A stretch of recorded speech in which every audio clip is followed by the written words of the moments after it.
Hey guys, this is my leak. This is the My Taught You podcast. I am back with a very special podcast with Necole Kane. Most of us know her as Necole Bitchie, but you started this fabulous new podcast, XO Necole. Necole, welcome. Hi. I am a super huge fan of yours, and I have been for a really long time. And I was just thinking about this before I wrote out all my notes way back in the day. What I remembered most about your site, because you started a sort of Black entertainment gossip blog, right? Right.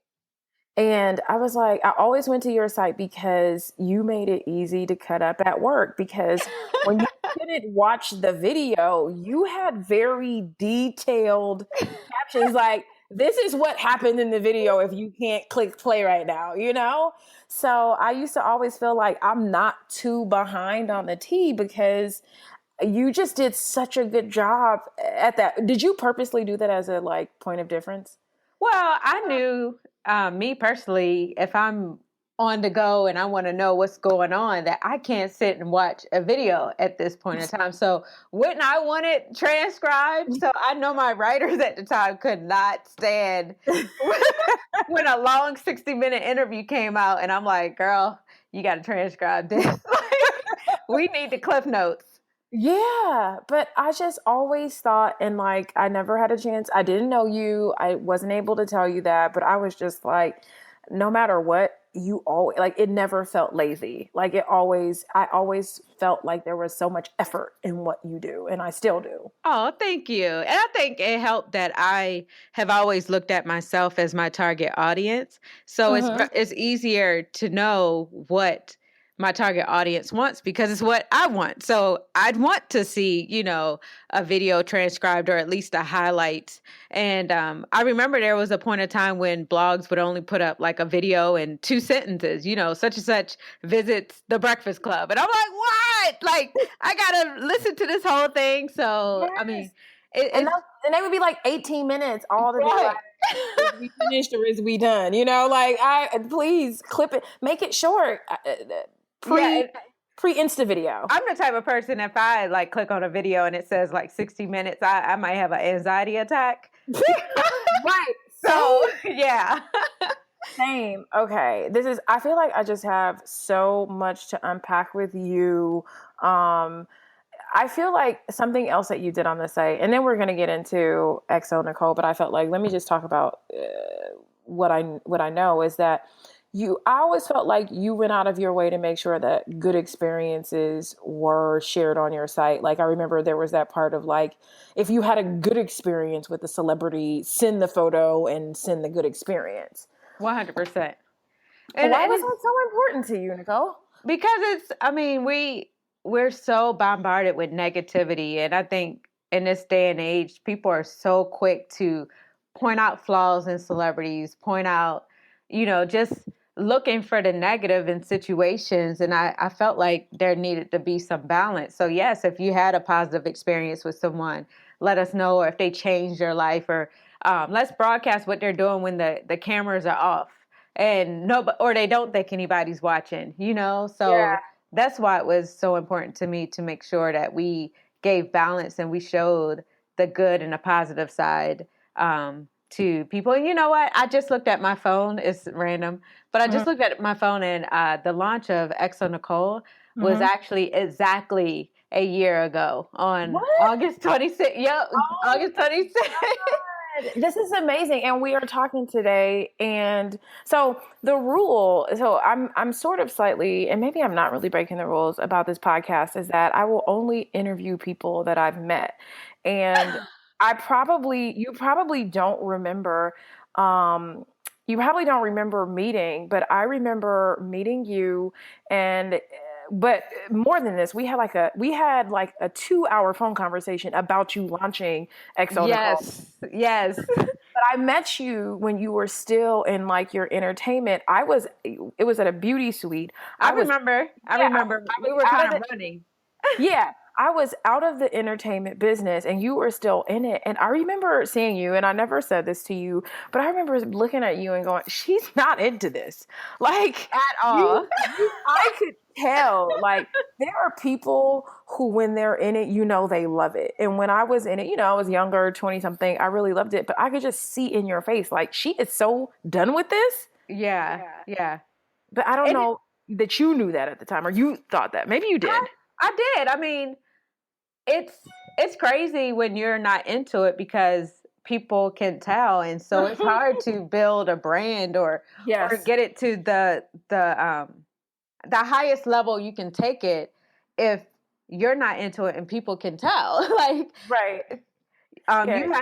because you have to be in love with your brand if you want other people to be in love with it. So yeah, by that time I definitely was over life and over the brand. I just felt stuck because when you're successful and you're at this stage where everybody wish they could be, or sometimes you feel guilty if you fall out of love, like because you feel ungrateful for the success. Oh, So wow. I was Yeah. stuck in that space of, okay, I got this success. I've always dreamed about this, but I'm not happy. But people love my brand. And every time I walk around, they tell me how much they love it, but I Yeah. don't love it. And so it's like you don't know what to do. So you just it's almost like being in a bad marriage. You kind of just stay in Yeah. it and hope one day you'll fall back in love again and it'll be great again. And you just, right. I know. And so, okay, we talked because you reached out to me, and this is what was so crazy because I was a fan of yours. I remember I'd be on Instagram in the middle of the night because, I wake up and you would just rewriting. You would just like, I would like see your post and it seemed like you were so tormented.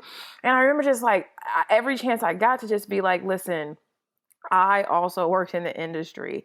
There is a rainbow. Like you can do something else. And I remember when and I shared this on my podcast that I started off in entertainment PR at BWR.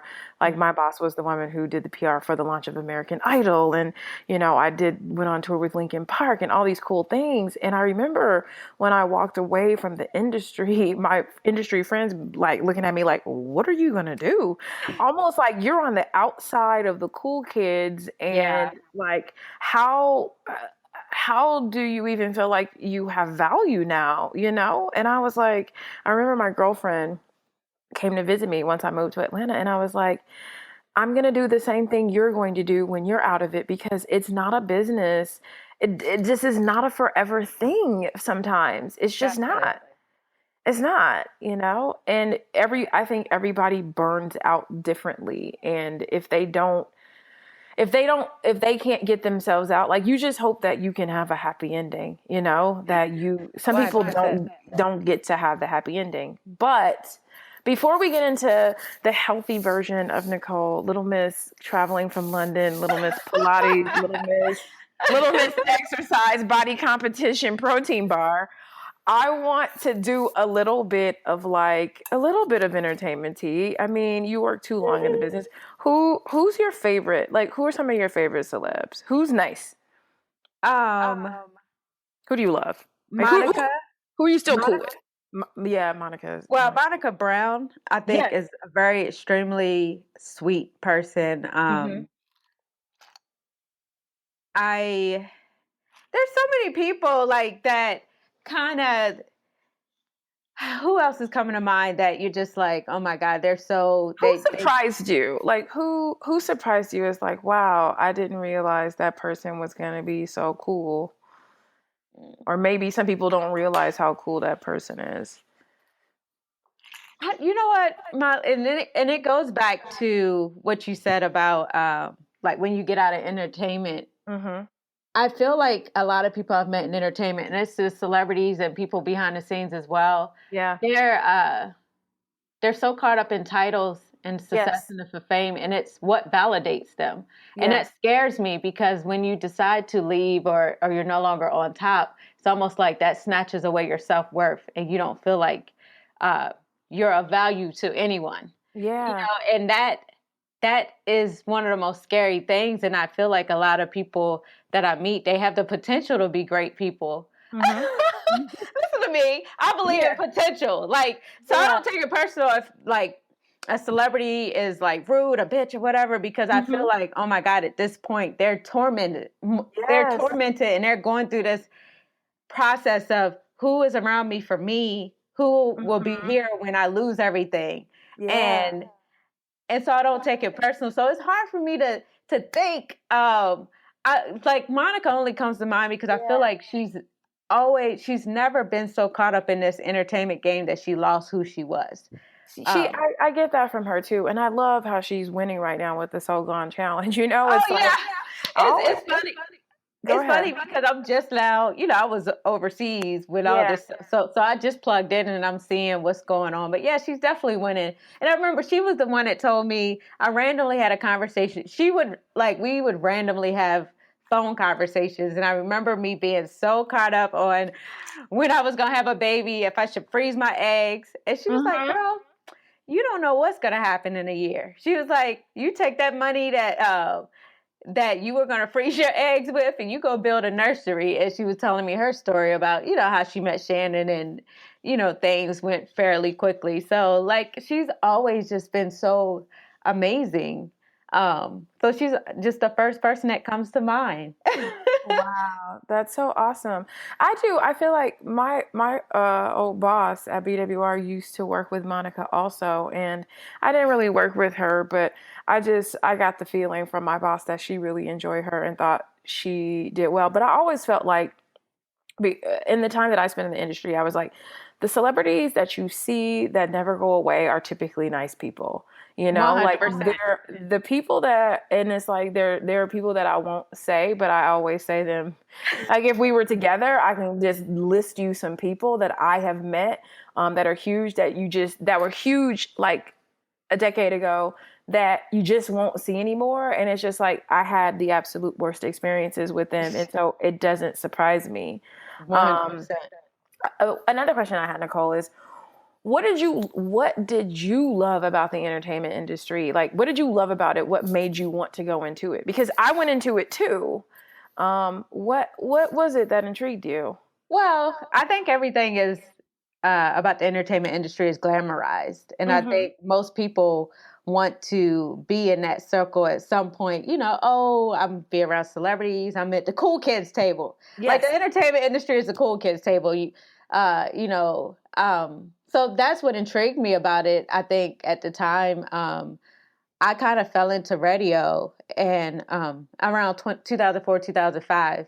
Mm-hmm. And I was able to book celebrities as guests on a radio show as an intern before getting a job there. And I enjoyed putting together events, secret listening sessions for artists. And I was Yeah. like, oh, that's what I want to do with my life. I want to help them, market their projects and with branding. So that's where I thought my career was headed at the Mm-hmm. time. And I just enjoy, when you're younger, you love that, like being in the VIP section of parties and being, known. That's what intrigued me about it. Like, definitely. And then when I started my blog, I remember people always saying, because I knew about branding very fairly quickly. And Yeah. I named my site after myself, but people were saying, "Oh, she just wants to be famous. She just wants to," Yeah. and I didn't. Like I just thought I wanted to brand who I was, but I wasn't looking at it as I wanted to be famous. It was two different things, and I don't know. I don't know if they're one and the same, but well, everyone's a brand now, so Yeah. they're not one and the same, I guess. But Yeah, you pretty much are. It's like and I even think companies expect you to be a brand. Like, 100%. yeah. That's why social influencer marketing is huge right now. Mm-hmm. It's huge. Um, but yeah, that was the thing people want thinking I want to be. Like I was invited to, travel to Miami and New York to go to artist listening sessions and be in the room. And it was Yeah. exciting at the time. It was very Right. exciting. This was before it felt like work. Right. Right. It didn't feel like work. I think it started feeling like work once I turned it into a functional business. And when that happened is when normally when you start a blog and you have a certain amount of page views, you Mm-hmm. get picked up or solicited by advertising Yeah. agencies and blog networks, and they include you in buys. Well, 4 years in, I decided to be grown, and I Yes. was tired of them taking like 50 to 60% of the commission. And I said, okay, well, I'm stepping out on my own, and I'm going to have my own sales team, and Yeah. I'm not going to be a part of a blog network anymore. And that's when my business turned, like, that's when it really turned into a business, and stuff Yeah. got real, because Yeah.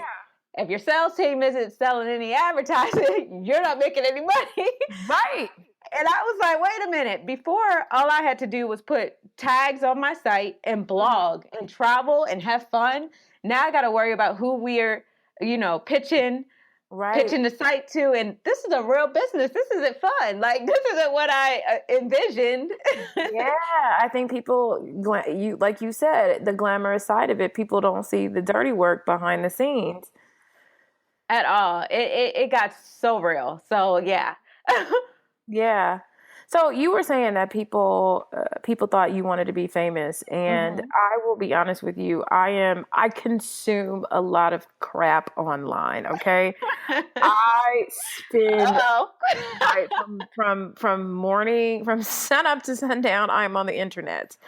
And I remember there was a period of time when Why it am seemed I cracking up right now? Because you're I don't just know what's coming. because you don't know what's coming, and this is how you're gonna know that I don't know too much tea because I don't really know too much juice. Okay, good. But I do remember there was a period of time where it seemed like all of the black bloggers were constantly talking trash about Hmm. the other and being like, I'm not even going to say who because I don't want to validate these Yeah. people, but just like, oh, she's got this and she did that and she wants to be famous and her Yeah. this is fake and her this blah blah blah blah blah. And I feel like, and I can say this too, I feel like of all of the black bloggers that were popping at the time, you were like the slim, you had the most potential to be famous. So I could see how that could start about you, but like, how did that kind of stuff make you feel? Because I know how they always say that, like, that's in the fine, you made it when people start doing that. But Yeah. I don't care who you are or how tough you are. Like, it's not cool. But so how did some of that stuff make you feel? Like, rumors, was it true? Were you really hooking up with celebrities? Because I did read that you were like dating this person to that, and I don't even want to say who they say you were dating because that's gonna make me seem like that's No, gonna make me seem like I'm in the '90s. I'm gonna no. feel so in the '90s if I do like Trey songs or Yeah. like just No, of course. They yeah. said I was dating Trey Songz and everything. But I will say this. It did Songs make me is feel hot good. though. It didn't make me feel good at all. And it didn't make me feel good because I never was the popular girl at school. Okay. I probably guaranteed half of my class don't remember me. I was best friends of the most popular girl in Okay. school. I was best friends with the homecoming queen and the prom Mhm. queen, and I was an afterthought. Right. So to get to a place where people cared about what I did and who I dated, and Mhm. every time I logged online, there were hateful, hundreds of hateful messages, whether it's on Yes. Twitter or my blog or my emails.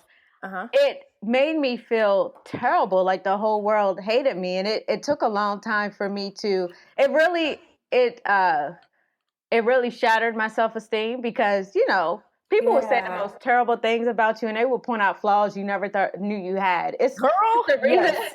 It's the reason why, I think in 2010 I got plastic. I got a boob job, Okay. because at the time online they were saying my body looked like a boy or whatever they were saying. Oh, And come on, it was Necole. all these things that now when I look, and you see so many celebrities and they're in the cosmetic surgeon's chair, Yeah. getting fillers and boob jobs and Oh, yeah. mommy makeovers or whatever it is They're doing them every on 6 months. Snapchat. I was watching, what is his name? Mr. Miami. For like one day, and I was like, I can't watch this. It's just too graphic for me. It's too much. It is. But when I But see he's them, amazing. But oh yeah. I mean, to will be get you honest, together. this is what's so funny is he's the one that did my boob job before he became who he is, Mr. Okay. Miami. But Yeah. and to go back to talking about the boob job, what's so funny is during that time, people made me feel like I you know, my body looked this and that. And I go into the plastic surgeon's office on a whim. Mm-hmm. And they tell me, like, they said, we see boobs all day, and you have a beautiful set of boobs. And Wow. I still went through with this boob job. And what ended up happening is they ended up going way too big. And Yeah. I hated my body even more. So Yeah. I go to fix something and I hate it even more. And for 2 years, I remember dressing in layers and like people like, why does she wear all these clothes all the time? Why does she hide her body? Why does she dress like a little doll?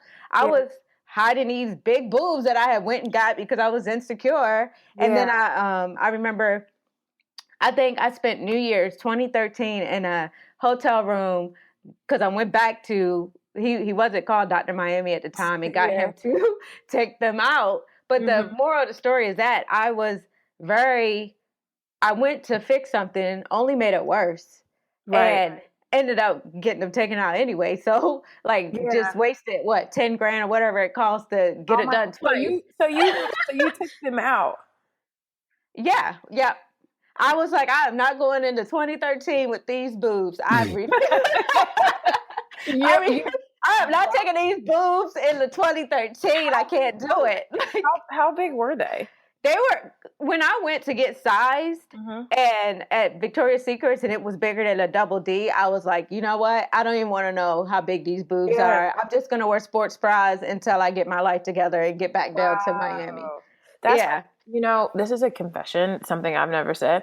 I used to say, because my boobs are small, I used to be like, if I ever make money, the first thing I'm going to do is get a boob job. And you know what? I started making money and I was like, screw my boobs. Like, who cares?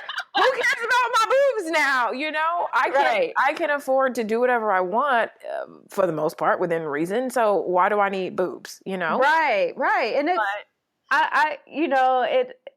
I still remember like I made that decision so quick. Like I was yeah, around a table of girls, a lot of beautiful women, and they were all talking about what they would get done. And I was yeah, like, you know what? I would get my boobs done because it would make me look bigger. Because at the time, people would always talk about how skinny I was, or I look yeah. anorexic, or whatever it was. And so I swear, 2 weeks later, I had the boobs. I didn't have time to even think the decision through. Because when I make up my mind, it's done. I'm getting it done. First appointment. So, yeah, I definitely wanted to tell that story because I did like just like most celebrities do. Like so many people are telling them what's wrong with them every single day, Yeah. and we look at these people as some of the most beautiful people in the world. But if they weren't as insecure as the next woman, then they wouldn't feel like they had to go and get anything fixed. You No, know, so absolutely. And I look at, like, I'm a huge I used to love music videos, and I look at the old school music videos back when women used to look regular, like normal. You know what I mean? yeah. Like pre everything, like pre contour, pre track, pre push up bras. Pre detox teas Yeah.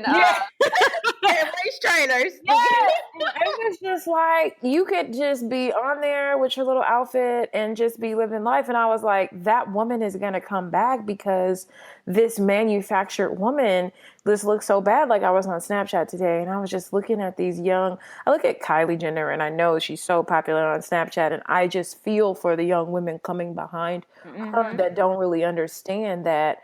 I mean, I think I'm not even gonna front. She looks great, but there is a level of, like, to be able to afford for it to look that great, you know what I mean? To be Oh, able to, you like, better be. I tell women this all the time, like to look like you want to do Kardashian things, but you don't have Kardashian money. yes, They have makeup artists and yes, surgeons on payroll. You yes, have to understand that. yeah, It takes a lot of money to look that way. yeah. And I respect, I mean, maybe I shouldn't say that because I'll get beat up, but I understand. Definitely, I 100%. Yeah, I understand that. Like, I would say to myself, if you are a stripper, you should keep in shape because that is your job. And I 100%. understand that these young women, they understand what their job is and they do what they need to do their job. So that part, it is what it is. So I'm glad you did clear that up. So Yeah. I did know that part. Like, I did sort of, like, I kind of remember the boob thing, and I was like, she's so small, but I'm like, Got okay. those big boobs, like yeah. And you look so good now. So you are before okay. After so we cleared that up. Did you ever date any celebrities? You don't have to say if you dated Trey Songz or not because he is hot. But did you ever date any celebrities? I have dated celebrities, and I'll say this because How of, was it? well, first of all, during the time they were saying that I was dating this person and that person, I wasn't, and Mm-hmm. or she's screwing this person and that person. What was funny about that is I had been celibate for 4 years. Wow. So in a way, I was jealous of the person they say I was because I was like, I got Yeah. cobwebs Yeah. down. You're I'm like, like, girl, I please. I don't have no action going on down here. And every time I turn around, someone is saying that I'm dating this person or I screwed this person. So, but I have dated celebrities, and I say, it's natural because it's the proximity rule. You Yeah. end up dating what you're around all the time. And I was around industry people all the time. So Yeah. um, it was natural that I dated someone in the industry. I prefer not to now, but whatever happens, happens. I'm not going to limit myself. But yeah, I have dated What was celebrities the before. longest celebrity relationship you had? Like how? Like I'm curious because I just said I would never do that, but Well, yeah. I haven't really, like, a lot of people don't know this either, but I haven't, in my adult life, I have never had a boyfriend or serious relationship. And No. it's none. And I don't know if I have like a commitment phobia. I don't know if it is because of work and what I do. Yeah. It's it's probably a combination of a lot of things. And now since it's been so long, I know that like my first boyfriend will probably end up being my husband. Right. Be- because why not? Yeah, right. At this point, wow, that is so. I mean, I I have had a handful of boyfriends, not a ton, Mhm. and one of the reasons I went to therapy was because I used to look at people who were married or in long term relationships and be like, what do they know that I don't? Or what do they have that I don't, And Yeah. I mean, I went to my therapist and we worked on a host of things. I had a plethora of concerns, but that was my main one. And I think that like working with her, I realized that like, we are all communicating from like our deepest trauma, like our deepest pain, And so Hmm. whatever that is prevents things from working. And what I realized is that I just kept picking the same kind of guy who was a guy that was similar to my dad, who I was trying to quote unquote fix through my relationship. So I found out that I was, it was repetition compulsion. You want to keep picking the same problem and you want to fix it. And now that I've been in therapy for almost 4 years, I see that guy and I'm like, oh no, like, honey, I can't fix you. I'm not interested. And I think after a long, long time, I finally figured out how to sort of date. And we talked about this when you interviewed me about my Tenderoni Chronicles, Yeah. about how I sort of learned to pick a person who matched sort of who I was on the inside, not who I wanted people to think I was on the outside. Yeah, 100%. And with me, I've realized I'm able to say it now. I can see a pattern of me chasing emotionally unavailable men, Mm-hmm. or and it's just a pattern. Like You most of want the to guys change that, it. You want to win that. You want to win that thing one time, and it's impossible. It's an impossible battle. and I keep dating guys that are based on who I was versus where I'm going, Yeah. and so I have to, just know that I'm worthy of Mm-hmm.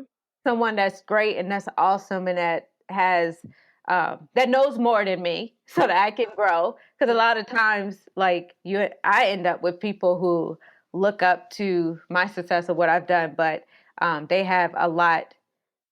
They have a lot of growing to do before they get to that place, and so they want my company, but they're scared to commit because I'm not where I should be to date someone like you, is what I keep hearing from guys. And I'm just like, it's just a 9 winning battle. And I think for women, we spend so much time wondering what's wrong with me? What's wrong with me? And a lot of times it's their insecurities Yep. that's, causing them to not commit, So I've stopped blaming myself because I used to say, what is it about me? Like, especially, I hate to say this because No, say God it. bless God bless my sister. She's getting married next week. Okay.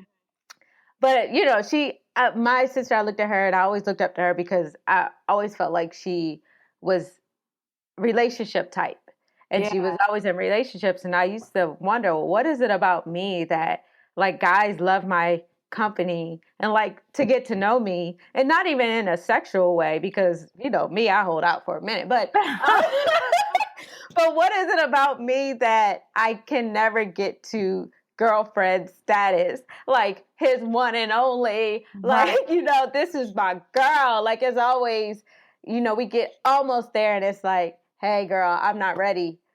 And I'm like, well, why did you even bother me?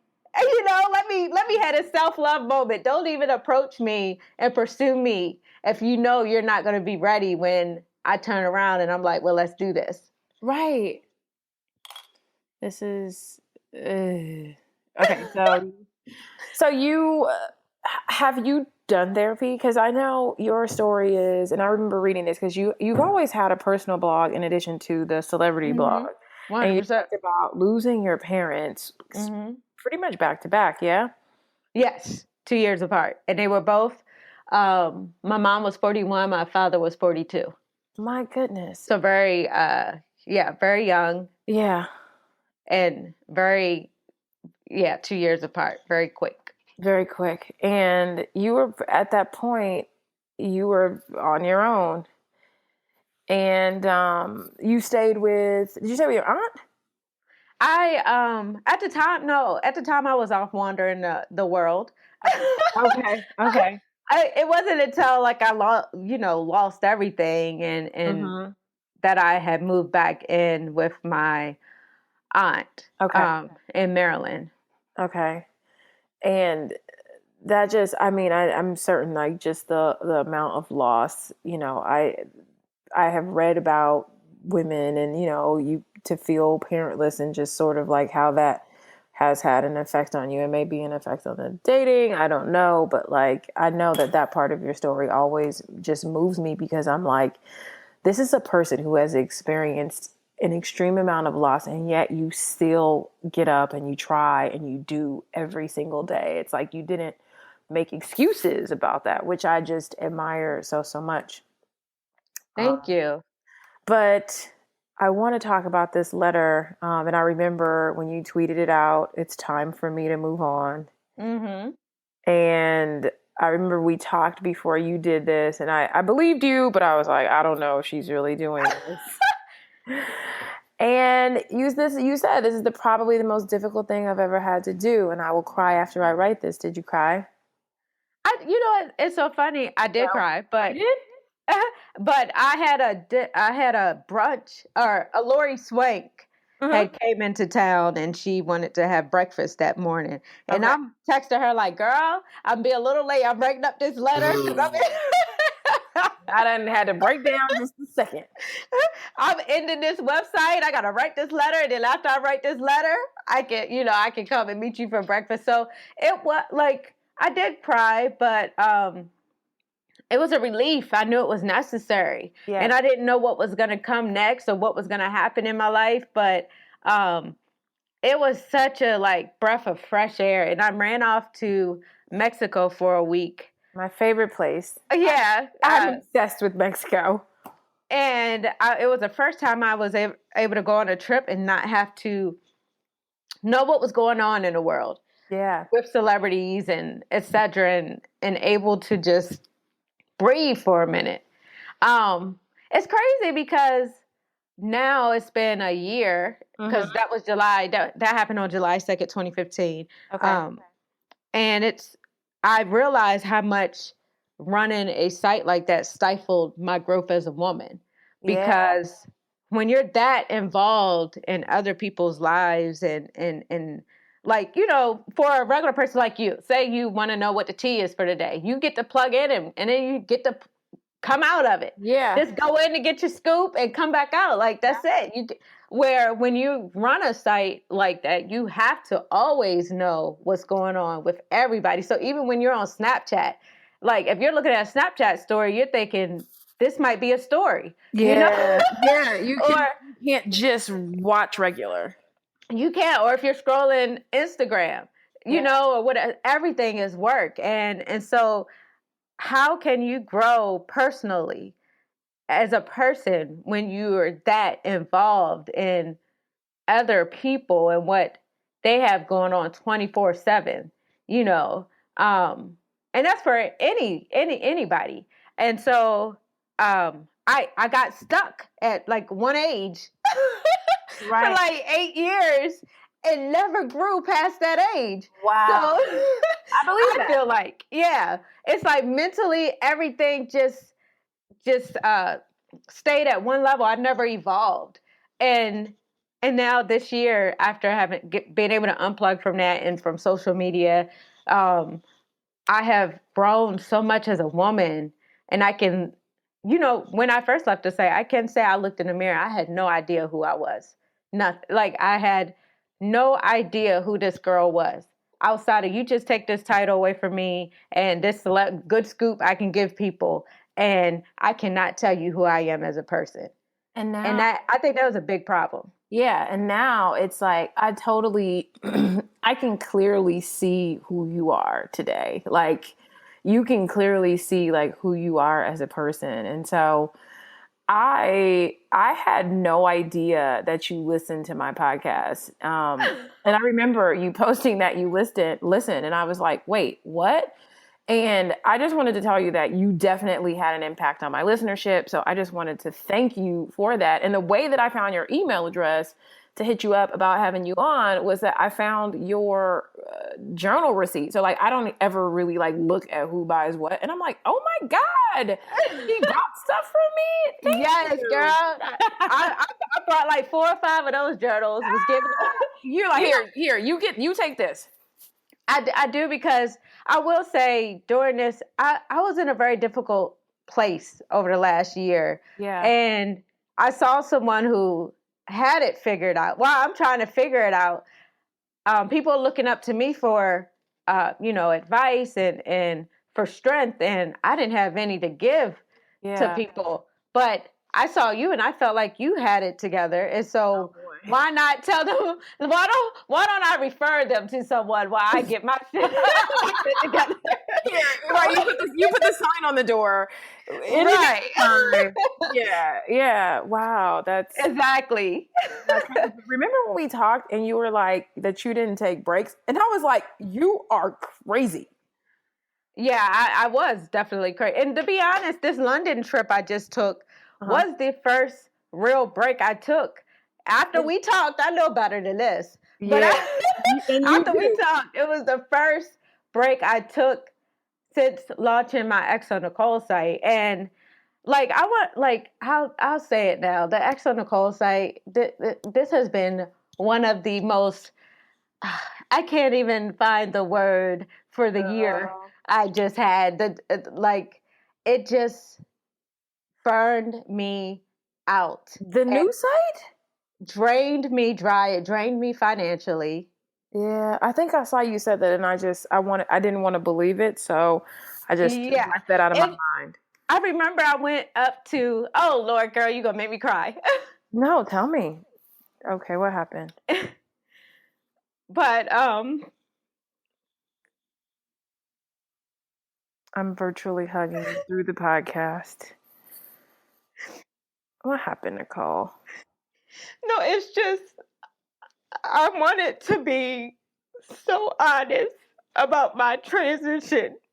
Yeah. Because I feel like everyone shows the highlight reel. Yeah. And at some point you look at people, I feel like everyone looked at me. I remember I went up to Essence magazine, and one of the editors came in the room and she said, girl, what do you have the magic touch? Like everything you touch turns to gold. Yeah. And I knew how my transition looked very flawless and successful on the outside. Amazing. Amazing. but I felt like I was dying every single day. And I was like, Oh, this is not what I had I had wanted for myself. This is not the life I wanted for myself when I decided, outside of personally, like friendships, my peace of mind, my well being, what I lost financially and what I lost um, in all these other areas, I gained in like my peace of mind and being able to wake up and be okay with myself, because you deal with a lot of guilt when you do celebrity gossip and you run a site like that. And for me, for 8 years, I knew I could give my audience more value. So I woke up every day with this guilt of, am I a part of the problem or a part of the solution? yeah. And you know, if you're not a part of the solution, you're definitely You're part of definitely the part of the problem. problem. And Exactly. I'm like, I can't sit here and go in on a TV show on VH1 or whatever if Yeah. I'm part of the problem. But with Exo Nicole, I didn't have any investors. I made so many mistakes, and one of the main mistakes I made was I constantly was in competition with my old self and my Yep. old site. Yep. And that is, so it made me do everything 10 times bigger than what I would have if nobody knew who I was. Right. Um, I read a quote somewhere that says, create like no one knows your name. And it's like it clicked to me like, oh my God, you did everything at this level where, oh, I hired all these writers and I'm running this site like I'm, you Like know, you, right? Not realizing, honey, you're starting over. 100% over. Like, this is a new business. It's a new Yes. brand. Like, You're like, we'll take the penthouse suite. 100%. You're taking a penthouse suite and Valet then my car. Yes.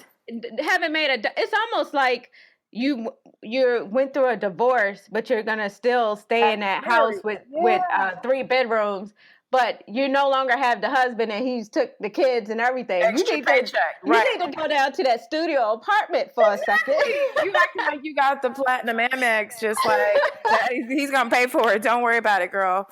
Right.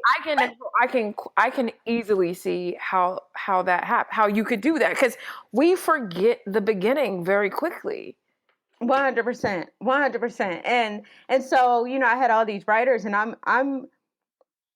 I'm running my brand. Like, my server bills were like, what, like 2,300 a month. I Damn. had all these writers. I had like advertising, you know, paying certain advertising, traffic coordinators, like all these people. I'm running my business like we're like, you know, what are they called? Radio One, Yeah.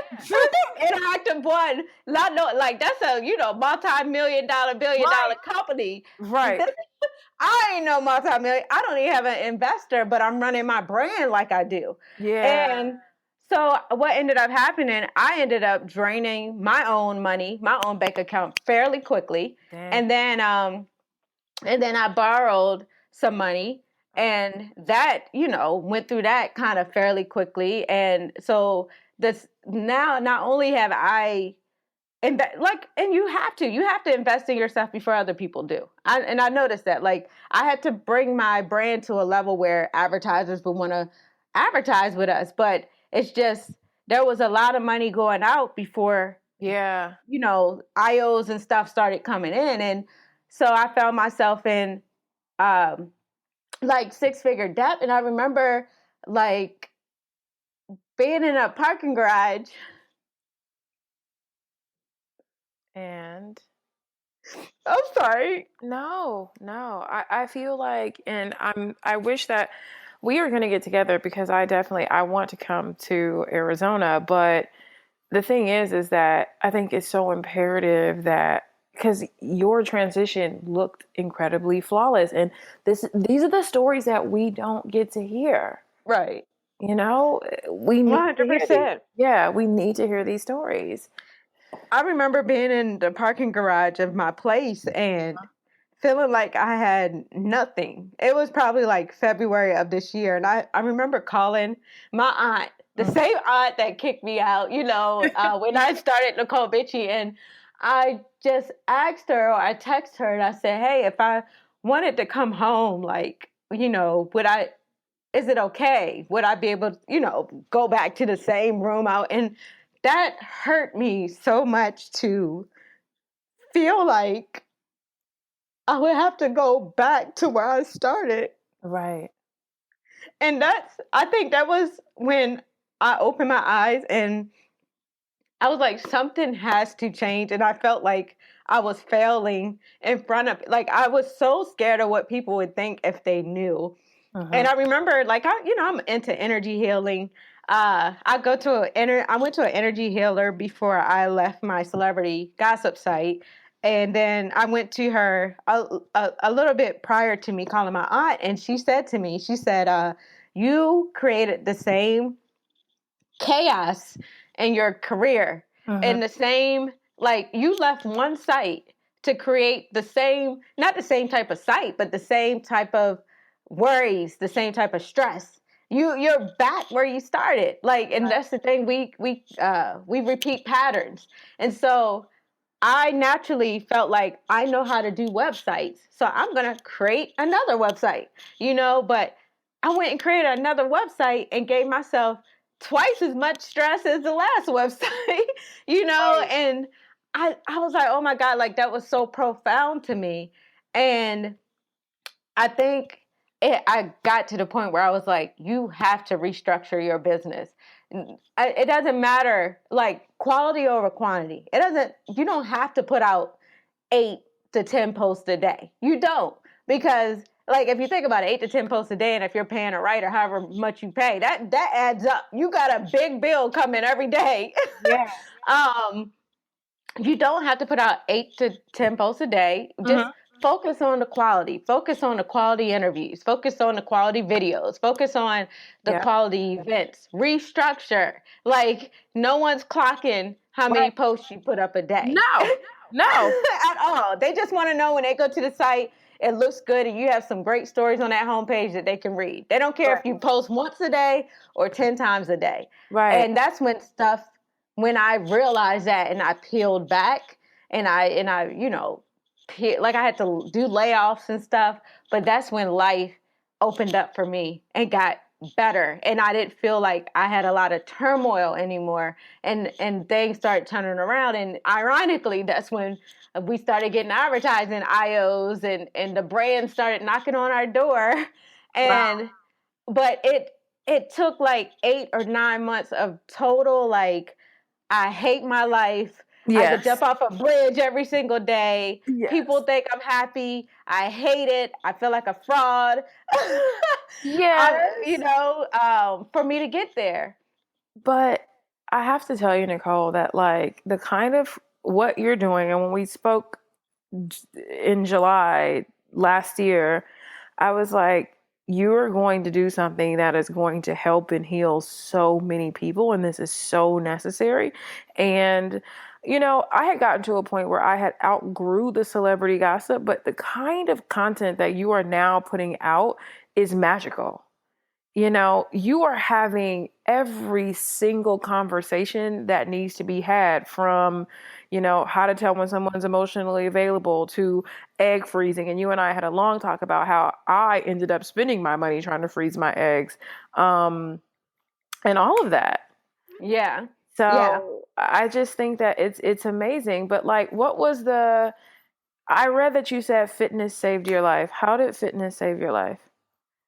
Well, for me, when I was going through that point where, for me, like, I remember a friend of mine saying, like, you're going through all this stress and turmoil because now you're actually running a business, but you're not doing any of the things you enjoy anymore. Like, when you're a creative person, you create. You Yeah. can't, and I had to realize, you have to find out, do you want to be a blogger? Do you want to be a brand? Or do you want to be a businesswoman? Um, Mm, if I'm a businesswoman, it's probably gonna take me away from the blogging and being the brand. Or if I'm right. the face of the brand, then I got to find someone that's gonna run my business, because Mhm. who's gonna be running the business when I'm at events and I'm hobnobbing and I'm you know at a panel or doing appearances? It's such a balance, and people don't know that. Right. And so with the fitness, when I was going through a very stressful time, I like going to the gym every day and just focusing on and having a goal. I was training for a fitness competition at one point, I and saw that. having Did you compete? Did you actually do it? I didn't because things got so stressful from like you got to eat to you I got to eat to saw. gain muscle, and you know when I'm stressed out You I can't stop eat. eating. Yeah, I saw. I was like, she's got her protein powder. She's got her this, her that, and I'm like, she. Yeah. You are doing a fitness competition, and you looked good. You were looking amazing. Yeah, and that really helped me because at least it changed my body, it gave me more confidence, it gave me something to work towards, and life didn't feel like it was just focusing on something that was stressing me out every day. So it really did help save my that, and I got really into crystals.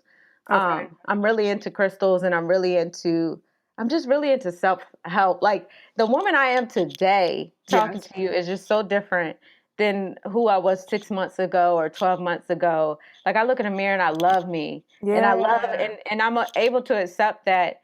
Like all the things I had to go through over that last year humbled me so Mhm. much. Things I thought I needed, I learned I didn't. They had no worth to me at all. Yeah. You know, whether it's materialistic things or and I used to tell women all the time, when you're going through a transition, you have to figure out what you're willing to sacrifice. Yeah. And I sacrificed, so I got rid of a lot of stuff. Honey, I was moving in with roommate, whatever it is, to Yeah. reach my greater goal and to know that this is temporary. It's Absolutely. not going to last forever. You're just doing what you have to do to get to that next level. Um, so I'm like I might have just cried through about 10 minutes of this interview, but That's okay. But that's I okay. will say I'm so much happier and at peace You look with it. myself, and I talk to a lot of people in entertainment, and they're very torn. Yeah.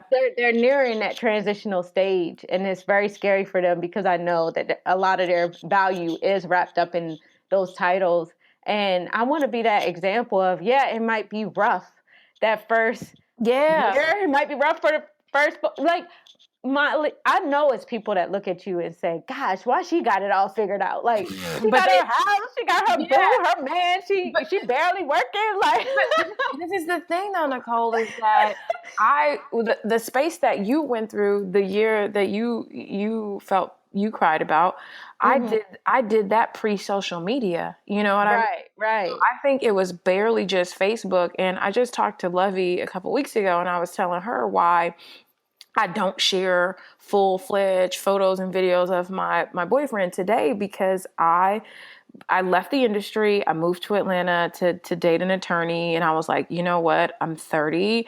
It's time for me to settle down, start a family. I got this figured out. And then I moved here and I moved in with him. And I just realized that I wasn't done yet. You know, it was Yeah. like, this is not, I feel like I still have so much more to accomplish. And I didn't feel like I could do it with him.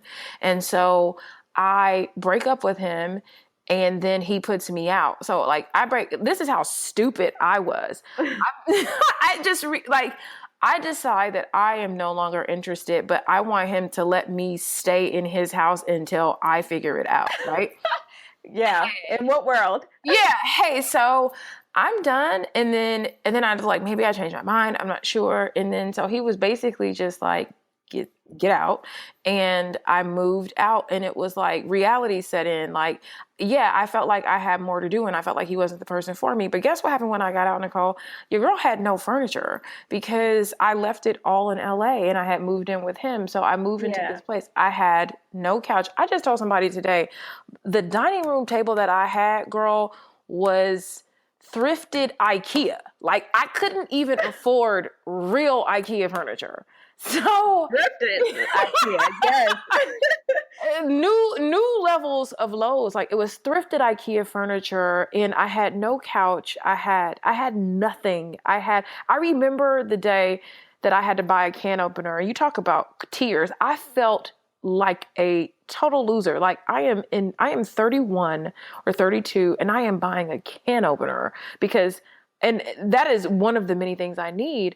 And I don't know. I just felt like what gave me the power to try is that I just felt like it can't get any worse than this. I know that it can't get any worse than this. So I may as well go balls to the wall and try every freaking thing I can possibly imagine. And when I got the curl box idea, I remember tacking all these post-its all over my like kitchen, like, oh my God, this could be amazing. This could be really huge. And then it literally, it we have been profitable from the day we opened the door. And it was mind blowing. And I thought that the only, like, one of the many reasons why I wasn't happy in my life was because I hadn't become successful. And then I became successful and realized I just wasn't a happy person. Right, right. No. And that's what kind of like landed me in therapy. And that's what, like, I think people who follow me socially, I'm just trying my best to share the real because I feel like it's not out there. And for women of color, it's different for us. I don't care what people say, it's different for us, you know? It is, and like I said, like, you know, someone may compare themselves to you, like she got it together, not, and they didn't see No. the they didn't see the journey. They Yeah. just see. No. And it takes a minute, like you said, you were in your 30s when all of this happened, Yeah. and that's the most hard part for me, you know, just the age I'm at, and just No. feeling like society tells you what you should have by this age. And I used to think I knew everything, and now I see I know nothing, and I'm Oh, just like yeah, trying to figure it out. no. I had when the guy who put me out, excuse me, I didn't even have a car. Yeah. I didn't even have a car. I had to go buy a used Toyota Corolla. I don't even know what year it was, but it was so janky that I used to have to unlock it from the passenger side Oh and man. crawl across to the driver's side because the driver's side key hole didn't work. And so sometimes I think that that's what sort of like breaks my heart when people assume that, like, because they don't know my story, they think like, oh, she has it Exactly. and she's been had it like that, or, you know, she's got her parents. And it's like, you don't really know what I've been through. You don't know what my relationships are like. You don't know my family history. You don't know any of the things that I've been through, so you don't really understand. But I had those dark periods, and I'm forever appreciative for them, and I wouldn't trade them for the world. And I am so grateful for my therapist because I genuinely believe that, like, I am still here succeeding and not feeling horrible or like wondering why I'm even living because of her. Definitely. And Yeah. you know what? It's funny because like once you get that inner peace, Mm-hmm. like everything fall, like it's nothing like you know, making a bunch of money and like you said, being a like I do feel like at one point I was not pleasant to be around. Mm. Very, you know, thinking everybody wanted some, like, and it's funny because I meet a lot of people in the industry now and they're the same way. Yep. Like, you can't be this nice to me. What do you want? And I'm thinking, you know, I met someone recently and I wanted to help her get back to the person she was, you know, and Right. she's just like, you can't be this nice. Like, what is it you want from me? And you can't be doing all this for free. And like, what, girl? Like, I want to see you win. You Right. know, like, I don't care about money or anything. And I always have to tell people there's more people that want to see you win than Yeah. there is that want to see you lose. And you be successful and you work hard for those people who are rooting for you and want to see you win versus I'm doing it for the haters or I'm doing it for my doubters, you know? Yeah. So, Yeah. That's amazing. So I have a couple questions, and then one of the rules of this podcast is that you have to answer my taught you listener questions. okay. But before you answer listener questions, I want to know you. It seems like you seem to travel, even though it's like you say you don't go anywhere. It seems like you travel enough to me. What are your, and I'm coming to visit you in Arizona, just so you know. So once we hop Oh, off this 100%. podcast, when we get off this podcast, we're going to go over our calendars, and within the next 30 days, I'm going to visit you because I want, and I know Christina Rice also, but I want to go to where you guys went. Those, like, where is it? Antelope Canyon. Oh, yes, yes. Yeah, So 100%. that's happening. But what are your favorite places to travel, Necole? Like, Um, if the girls who are listening, who are fabulous, if they could, you know, they're sitting on, they've got vacation days and they've got savings. where should they go? Like one trip, if you had to recommend one trip to the young woman who has saved and has built her vacation days, where are we going? After just going to like Wusa, I would say I can never get enough of Jamaica. Mm. Especially I stay out at the Secrets out there, and it's just so Really? mind blowing, like relaxing. But I've been taking a lot of trips where I take at least 7 to 10 days to take in the culture. I always stay in an Airbnb and I live like a local Okay. where I go. And that's what I I did saw in London. your I did that rainbow in bagel. Jeddah. Yeah. And like I'm going to Asia actually in 2 weeks. Really? And that'll take me out of my comfort zone as Yeah. well. But I'm telling you, the travel thing with me was just me saying, look, I this is the life I want to live. Like I've been focused on business for so long. I Yep. want to live a life full of travel and enjoy the fruits of my labor. And so that's why I started traveling a little bit more. Yeah. You look good doing it. So, all right. But if they want to go within the states, In the States. Arizona, Arizona. the Antelope Canyon, Grand Canyon, Sedona Uh, is where you can get like you like because a lot of people like to go on vacation and get there. Like if you need to regroup and yeah. recharge, anywhere in Arizona can do that for you. Tucson, whatever. Like Anywhere. it's something about living out here or being out here and visiting that Mm-hmm. just a recharge everything. Okay. I'm coming because I haven't been. I think the last time I was in Tucson for like a funeral when I was like in my teens.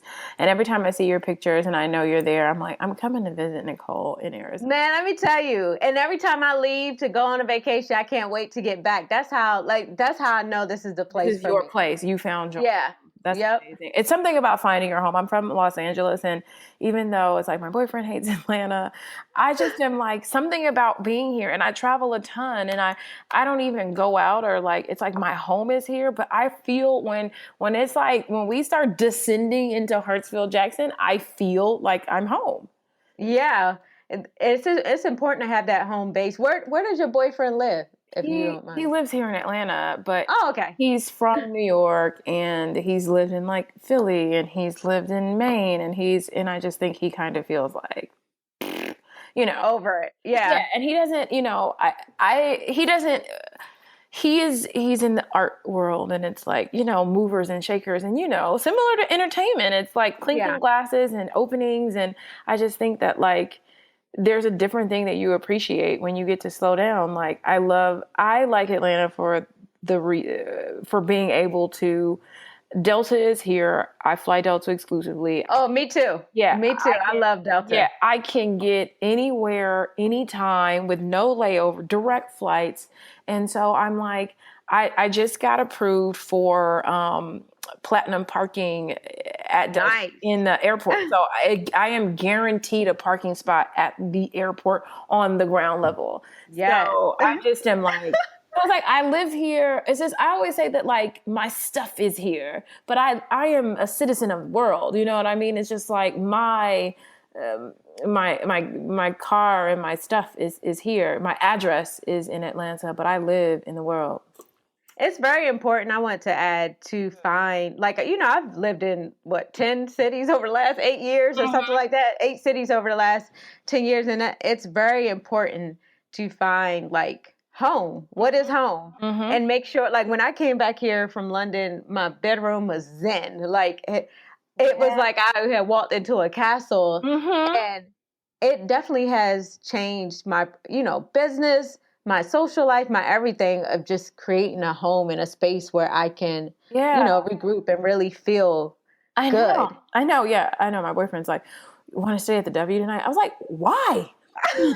Like, let's do a You're like, my home staycation. is fine right Yeah, now, I was right? like, hey, the house is so much better than the W. Are you crazy? It's like, whatever. So, okay, we could talk forever, but Yes. I have a couple of listener questions and Okay. I love them. And I always like to get other perspective on these. So first question for you, Necole. She's saying, hi, Malik, but we're saying, hi, Necole. A celebrity recently launched a great project, and in looking over the website, I saw some ways I could really help to make the content and messaging better. What do you think is the best way to reach out, and any suggestions on how to position? Thanks so much. I felt like this would be a good question for you. Um, So a celebrity launches something and she sees that they're doing it but not doing it. The best. it's kind of hard because the last, like, unless they want to give free advice, because sometimes people feel like they're going to Celebrities reach out don't to feel them. like they have to pay. Yeah, celebrities don't want to pay you. Like and then you give someone your ideas and they run off with them, and there you Absolutely. go. So if you want to help for free, you Just might get know reached. that when you're dealing with celebs, I think people look at celebs and they see where they are and they're like, oh my God, if I work with the celeb, I could be balling out. But celebrities feel like you They and don't have to pay for you anything. and 500 other people would do it for free. They don't want to pay. 100%. 100%. And it's funny that you said that, because even someone that works for me used to work for a celebrity. And when they came to me, I'm sure they would have totally worked for me for free. And I told her, no, girl, like, do you know how good you are? You need to know your worth and know that, and know that you deserve payment for all of this that you do. And it was the first time that someone had told her that. Now, she knows her worth. But yeah, most of the time I will say, working with celebrities, they're more than likely going to want you to work for them for free to prove yourself. Because a million people want to do it. A million people want to be around them, amongst them, and communicating with them on a daily basis. Right. That's a good one. Okay. So this is interesting because I get a lot of like career questions. How do you know when an employer is taking advantage of you as an intern? I started an internship at a startup company and ended up working way more than learning. I took on a lot and couldn't focus on school. There was a conflict of interest and they ended up firing me. Any advice? I read this and I was like, no, but you know what I mean? Like they let you go because there was a conflict of interest. But what are your thoughts on people who feel like employers take advantage of interns? Or I, do people really understand what an internship even is?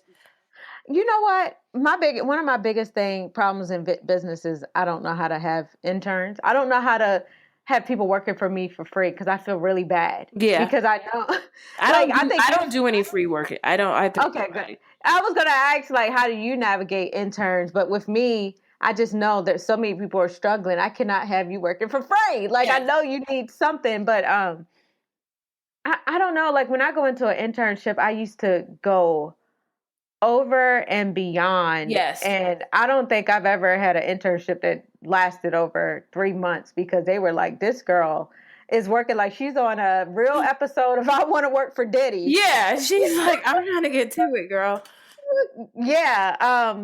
But nowadays, some people do take advantage of um, intern. And that's the thing. Sometimes you have to, and this is with any job, what is your goals? If your goal is to get hired, like, in what position do you want to get hired in? Because whatever position that is, and make sure that you're asking them every single day how to do more in that position. Right. Versus, like, if you want me to go get a coffee, that's cool. But when I get back, are you going to show me Right. a little bit more, what I need to learn? And a lot of times we're scared to speak up. Yep. And so we like, if you're just running to get coffee every day and you're doing it well and running to get food and you're not speaking up, then that's all they're going to have you doing, all the grunt work. You have to really be clear what your goals are with this internship, and make sure you vocalize what you want to learn all the time, to make sure your goals are being met as well.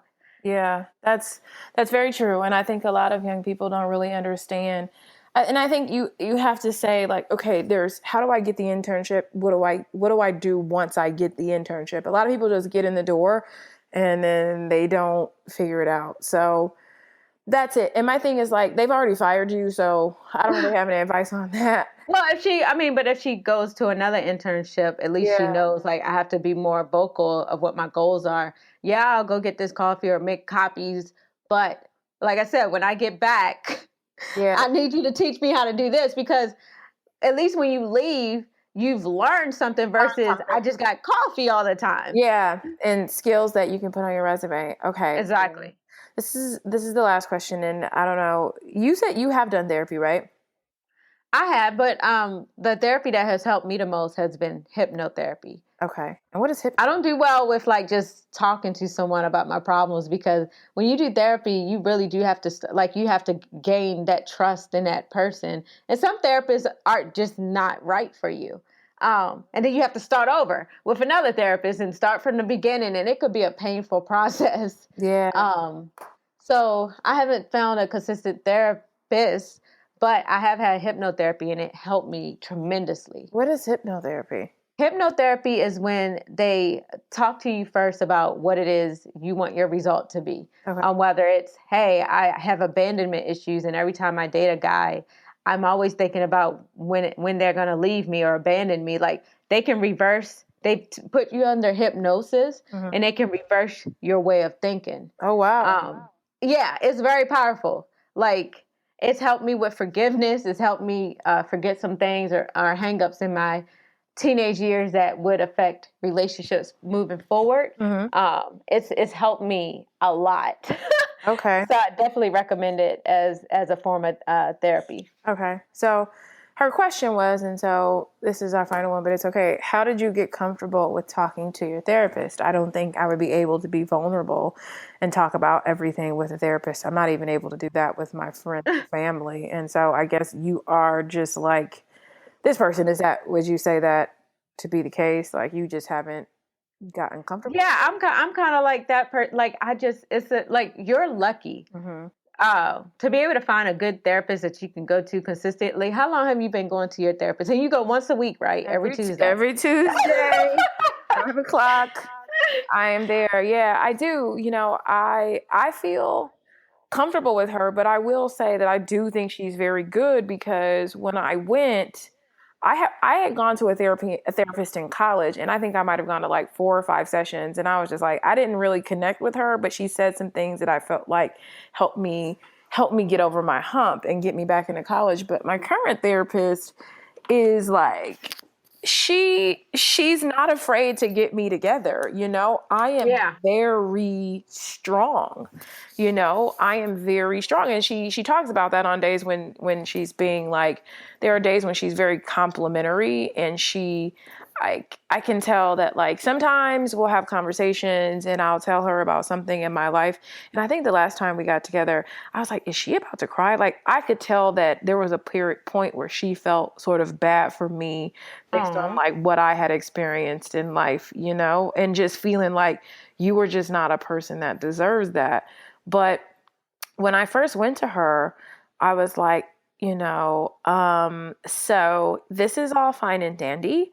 But at the end of each session, I'm going to need, like a progress report, like a report card from you, basically letting me know what we covered, what you expect to see happen, and how and she just looked at me and like cracked up, like, girl, if you don't sit down. And she explained it to me, and this was very helpful in getting me to stay, was that she was like, at the time, I think I was like 33 years old. She was like, you are coming to me for, 45 minutes, an hour, or whatever. And you are basically coming with 33 years of shit, So you've got 33 years of stuff. And coming in 1 week or 1 month or 1 year is not like, I need time. So she explained it like, so we need to spend time dumping, like, this is going to be a puzzle. And she was like, we need to spend a lot of time dumping your puzzle pieces out on the table. And I think a lot of people who go to therapy, they go for 1 week or 1 month or 1 year, and they're like, nothing's happening. And it's like, because you are still unpacking your bag. Everybody's bag unpacks differently. And the more stuff you have, the more stuff you have to unpack. And you may have to unpack for a year. So once she kind of put it in perspective, I was like, okay, I'm just gonna keep unpacking, and she was like, once we're done unpacking, then we have to start moving the puzzle pieces around, and that is like, we spent time doing that, of understanding like why things affect me, what are my triggers, how did I get to this place. And I remember the very first time I cried in therapy, she talked about how I have basically how I overworked as a distraction, you know? So she was like, I'm not surprised that you have become successful, because when you just dive into your work to basically distract yourself from all your issues. Everything up. Yeah, Yep. you start companies, you start My Taught you photo shoots, Twitter, Yep. Instagram, Tumblr, podcast. Like, you have distracted yourself to the point that you don't even know what's going on.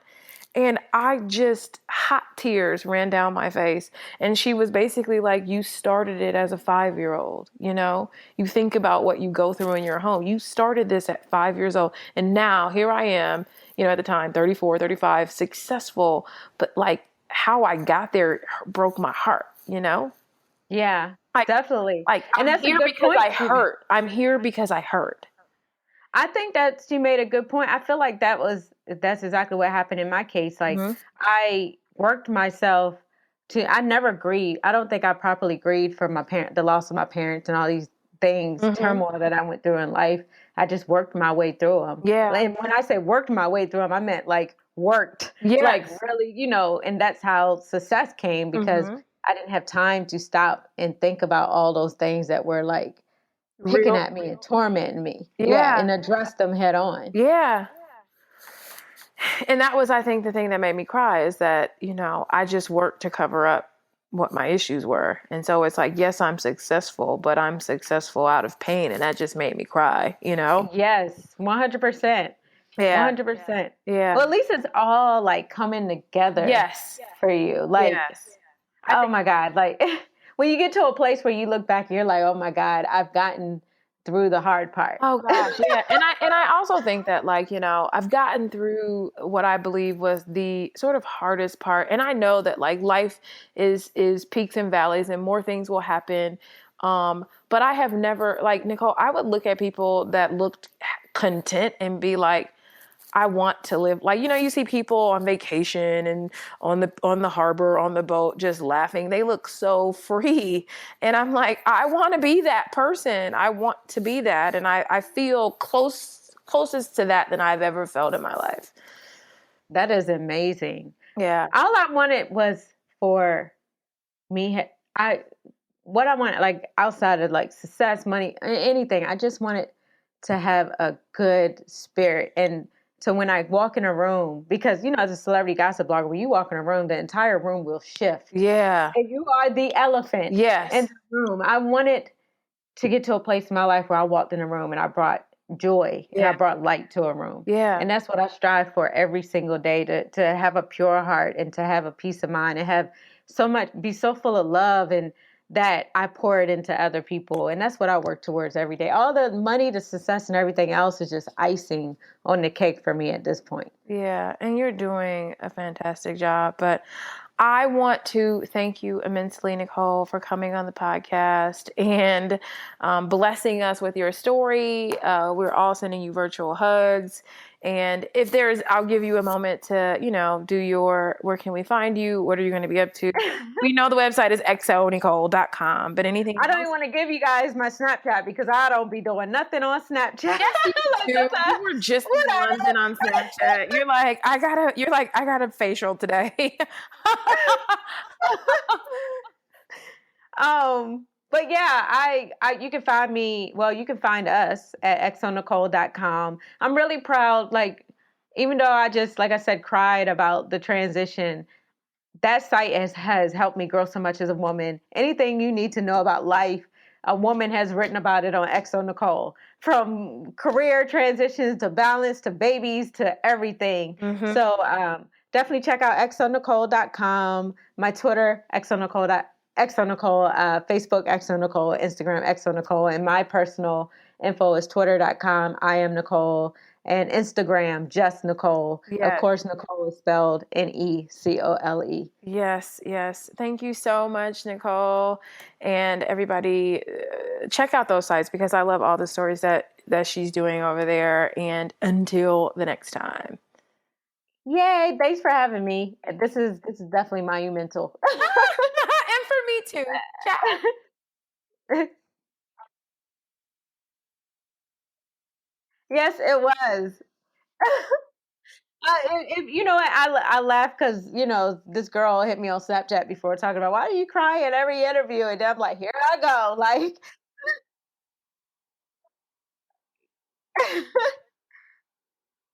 yeah,